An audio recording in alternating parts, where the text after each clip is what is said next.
Morning, friends. Welcome to that 1870s homestead. My name's Rachel, and I just thought I would take you guys with me on me trying to find my new morning routine. And something that's certainly helped with that is having to get my farm stand ready every morning. It's that thing kind of like going to work was. I need to wake up every morning, get myself ready, bake things if I need to bake things. Guys, I am just having so much fun. And somebody asked to see the farm stand when I was making the strawberry banana bread the other day. And I thought surely they're sick of me talking about the farm stand by now. So I've actually not shown it in a video because I thought I was being a little obnoxious about my dream. So thanks for wanting to see it because I'd love to show it off. But every morning we open up at 8 and we stay open all day till 8, at least during the summertime while we have the long day hours. And we are a self-serve station, so it's not, if you are a subscriber and you're want to take like a 2-hour drive to come, I can't guarantee you that we're going to be here or that we're not going to be out mowing the back pasture or something like that. It's definitely not intended to be anything more than come and shop at the self-serve station. And this last weekend was our big grand opening weekend, and I sold out so many times I was having to restock constantly. It was really such a fun blessing. But you know what? What I was watching was what were the fan favorites, and the Cowboy candy. I have 1 jar of Cowboy candy left that I'm willing to sell. And so there's 1 lone jar of that, and then I would say second to that would be the strawberry marmalade. I think I have the 3 jars that are out here, and that may be it. And somebody purchased one of these on Venmo last night, so I need to take this one in. So just 2 jars of strawberry marmalade left. And so we are selling that, and then we have mulberry syrup and honeysuckle syrup. I'm gonna try to do, I don't know how well I can keep this up, but I'm gonna try to do in stock, like seasonal items. I should say that better. I'm going to try to keep on stock seasonal items. So like the honeysuckles are in bloom right now. So honeysuckle syrup makes sense, right? The strawberries, it's strawberry harvest season. So the bulk of my baked goods have been strawberry themed. I've got strawberry lemonade concentrate. I was surprised how well that sold. I only have 1 jar of that left. And then it's mulberry season right now. The mulberries are falling everywhere, so we have our mulberry syrup out. So trying to keep it somewhat seasonal stock. Daylilies are right around the corner, followed by blueberries, so we'll do our daylily syrup. I hope to make some blueberry butter for the first time this year. That'll be really fun. We always keep our honey on stock. It is more raw, I should say, than maybe if you're going to buy honey from the store. There is pollen in it. There is some of it's crystallized. So it is in the rawest of nature of honey. We don't do anything to pasteurize our honey. So if you like really raw honey, that's what you're going to get at our stand. It's going to be great for your seasonal allergies if you're dealing with seasonal allergies right now. And then a couple baked goods during the week. I like to it's a joy for me. And then, what was I going to say? On the weekends, I think from the last week experience, the weekends are going to be our prime days, Friday, Saturday, Sunday, to really bulk up on the baked goods sales. So this coming weekend is Father's Day weekend. We're going to have a lot of sourdough. My daughter-in-law is making that, and it's just going to be a lot of fun. Other lessons learned, there's just like some infrastructure things that I'd like to change. This is a east to west facing stand, and the west winds, I almost always have to keep this back part closed on a windy day. because it knocks things over. Other morning routine things, we have a surprise on the homestead that we haven't shown you yet. So I thought I'd share that with you. And I think we have another surprise out there that we always deal with, and it's not a happy surprise. And all kinds of fun things. So let's just go get at it. I don't think I've ever shown this. This is my little propagation station, my growing station. So new is we're doing tons of maples, the hostas, the lilies, vinca vine, gooseberries, the willows, and elderberries, right? So that's been fun. It's just still quite dewy out this morning, so I'm gonna get wet feet. But here is my surprise. One second, let me pop you guys up. So we bought new babies. This is I haven't used it in a couple of years, too busy to do everything else, but this is intended to be my fair weather, say summer season, late spring through early fall, mobile laying hen coop. So I can get them out on grass and not have to have them in the winter coop all year long. Now, my old hens are still in there, but we got a whole bunch of new babies. And they need to be fed this morning. We have, I think 11. I did 2 shopping trips with my grandsons to get baby chickens. And the first time I went, so some of these could be roosters, because the first time I went, they only had straight runs available. The second time I went, they had some pullets. So I know we have Leghorns, we have Barred Rock, we have Americana, we have a couple Bantams, only because I couldn't let my grandsons down, and that's all that they had. The Brahmas, did I mention that? I think we have a couple Brahmas. Oh, and 2 Silkies. They are absolutely adorable. They're not gonna let me catch them. They're too skittish. And we do right now have a little heat lamp because it is staying chilly at nights this week. But next week it's gonna get up to 94. But they need food, so I'll give them some food, and that's just part of the day. So if you're new here, this is basically this hatch door. If you've never seen the coop, I guess is what I mean to say.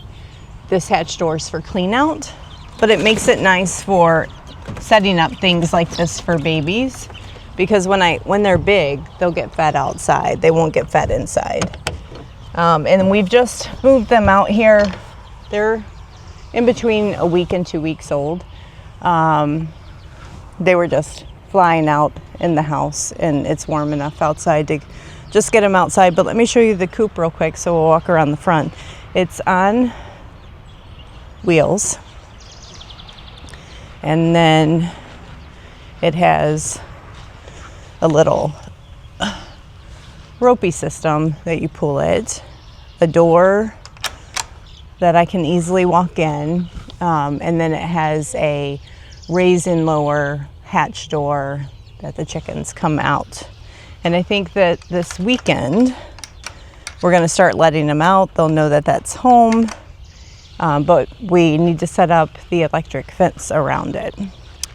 And then at the back is where you get the eggs. So super cute. But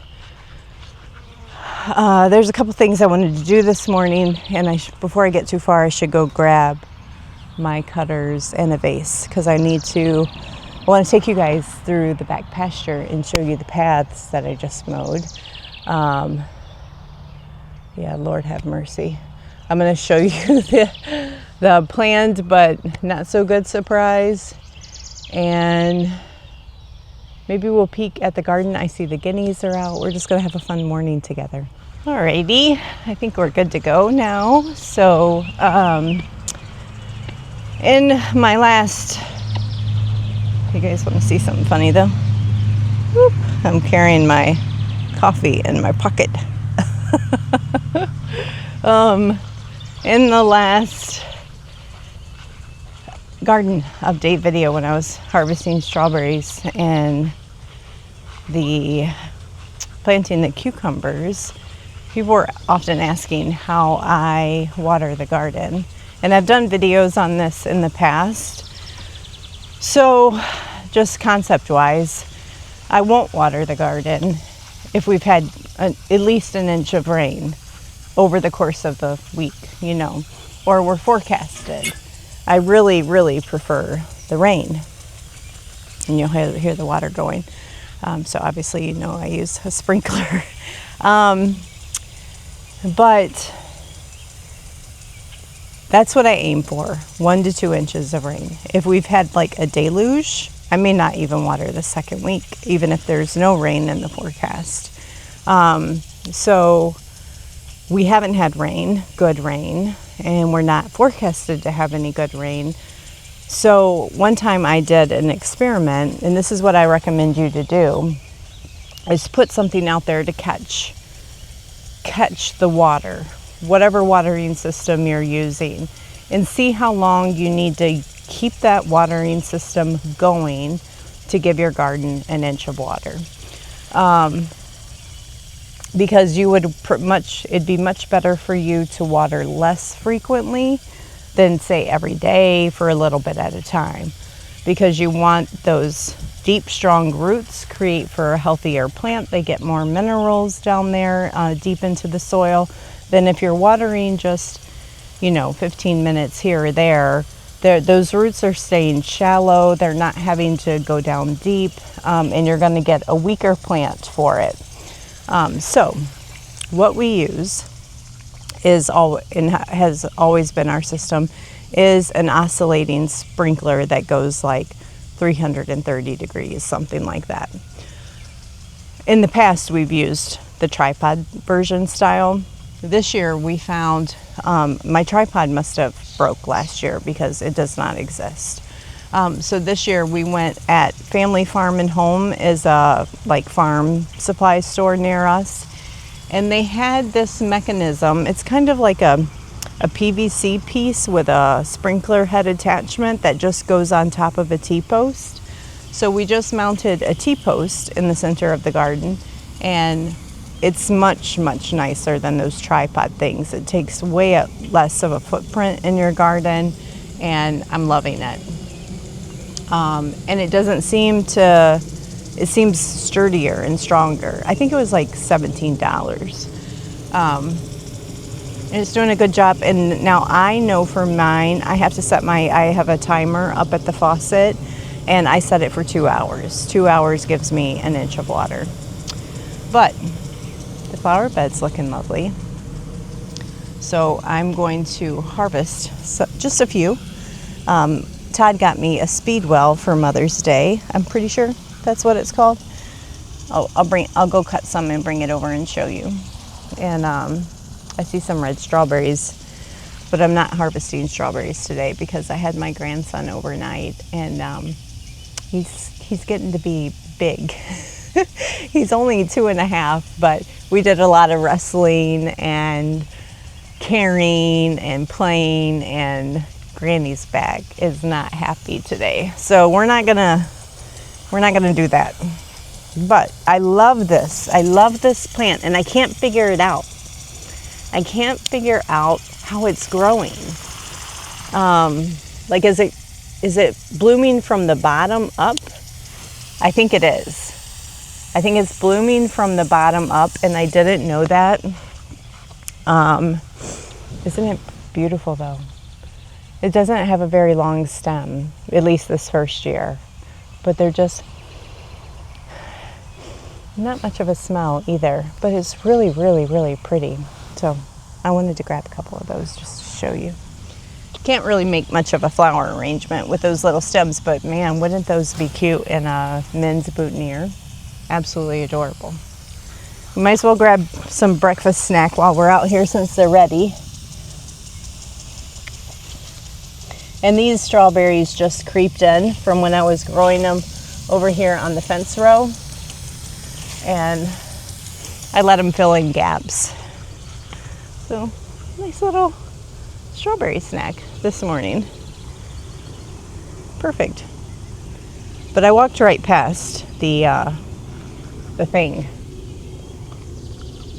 You're not making a sound. So between us and our neighbor, last year we had a record for trapping. I was so thankful we weren't raising any meat animals like meat chickens, meat turkeys, because record number of raccoons, possums. And then we thought, yay, we haven't seen any raccoons this year. Well, here's a big old mama. And we set this trap 2 days ago with just some like mini marshmallows. And we got her. And I'm quite sure she's quite pregnant. She's big, like belly-wise. So we definitely don't want her having the babies on property. She usually will house up underneath the barn here. Or, not that it's the same raccoon, but the raccoons we've had in the past hatch their babies, birth their babies under there. And Todd plans on working there, finishing the barn soon. And I'm just seeing something else to show you. So I mentioned the mulberries are in season. And this is our largest mulberry tree that I'm standing under. And just loaded with mulberries. And it's just the first flush that's ripening right now. But my grandson, some of these branches, they hang so low, you can see behind me, that my grandson was able to pull down on the branches and eat a bunch. It get purple, hands purple from just smashing in his face. But I will tell you what, I'm so sad for people that aren't buying the mulberry syrup, because I don't know that I've sold very many at all. And I just don't know that, I think people don't know what it is or what to do with it. But it's like my favorite. We use it almost daily. I'll put just like a little dash in his water if he wants juice. Throw it in a cocktail. It's so thick, so it makes great, like if you like fruit syrups on your waffles or your pancakes. I don't personally, but would be divine for that. And it tastes very, very similar to like a Welch's grape jelly. So I'm just going to pick up my water or my coffee. And we're going to go for a walk. I doubt I can get you guys in the garden this morning, but I did see the cucumbers popping up, so maybe we'll walk over to that side and see. All right, let's go. But the honeysuckle's all in bloom. Can you guys see the honeysuckle trellis back there? Oh, smells divine. And the hummingbirds are out and loving it. And what is this little flower called again? With it starts with an H. Helleropus or something like that. Let's cut some of those while we're here. I want to make, because all my daylilies are in bloom too right now, and I just want to make the, like, Are You My Sunshine cut flower bouquet. And these would be really pretty. Aren't they beautiful? Just beautiful. And this big old behemoth, I like introducing people to all my new plants. Oh, sorry. If you're new here, is a horseradish. Just ginormous. And it gets absolutely stunning white flowers, almost like baby's breath in the spring.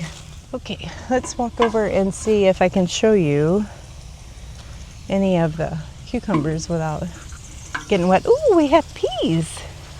Nice. Alrighty. Look at the little peas. Nice, but let me get you over the fence.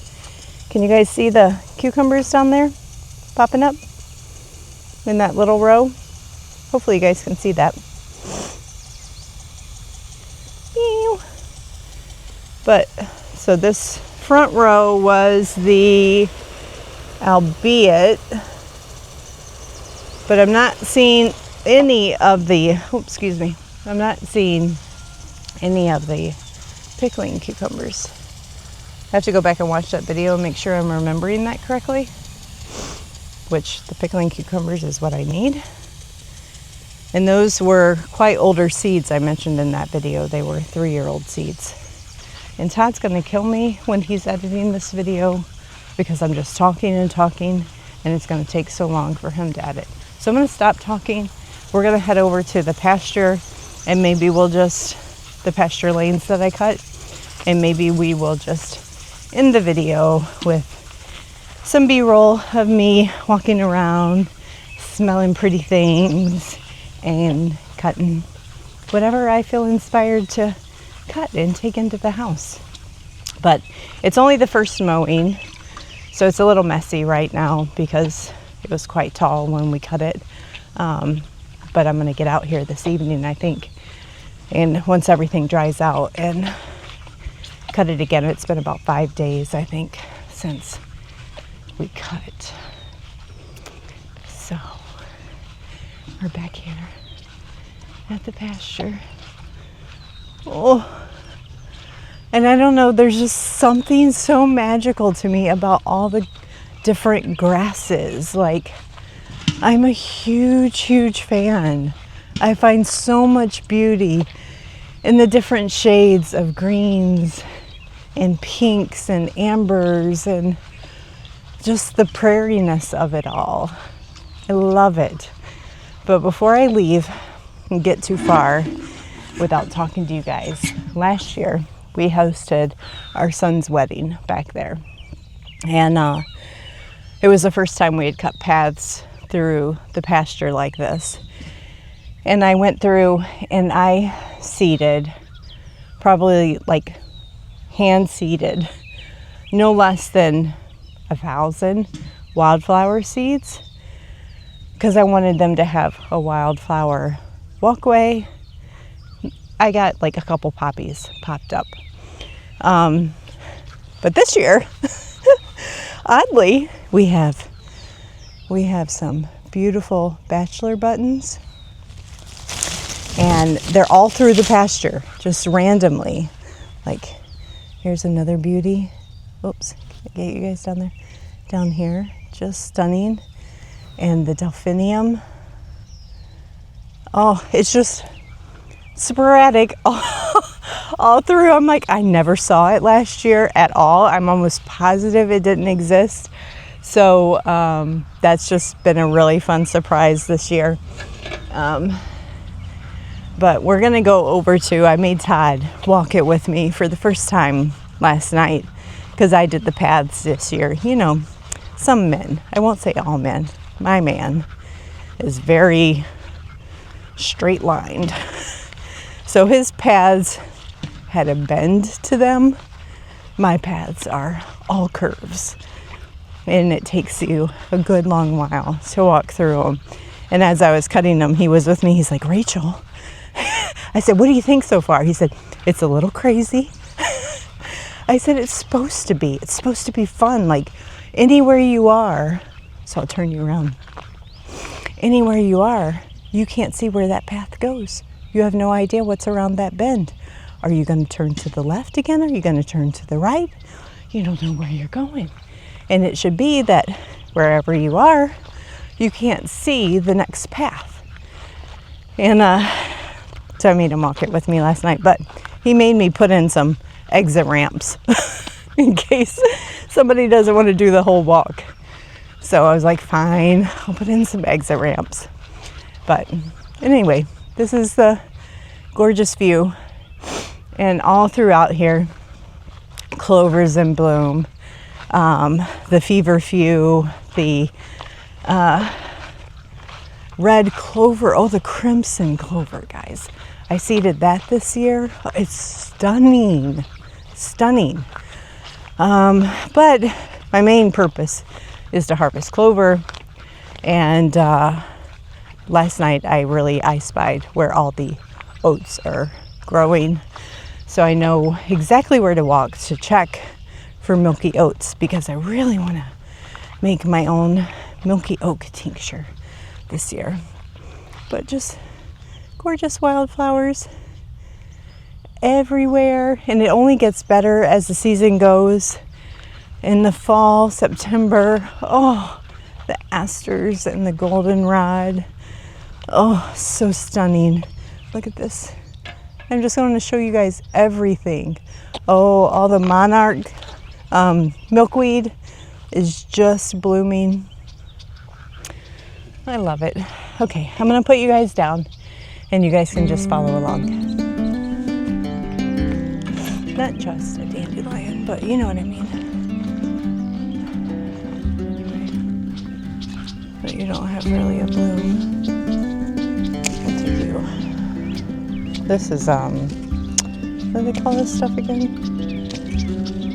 It's invasive. It's not really good. So, but it makes really, really pretty additions.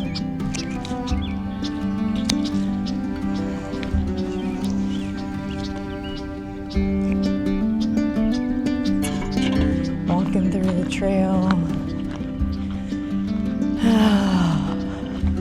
Somebody asked what clover tastes like. It just tastes like grass. I don't know if you're going to use any of these words, but just in case.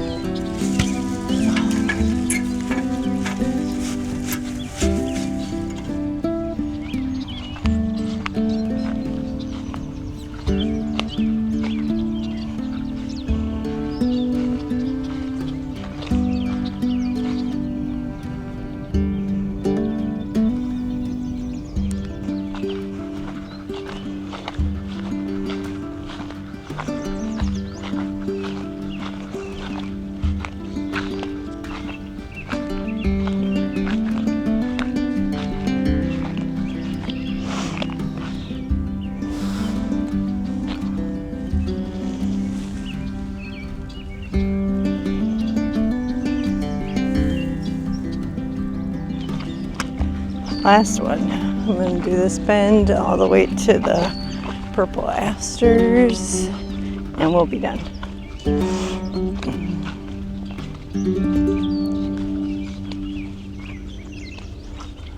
Oh, it's going to be pretty. Kind of thistle.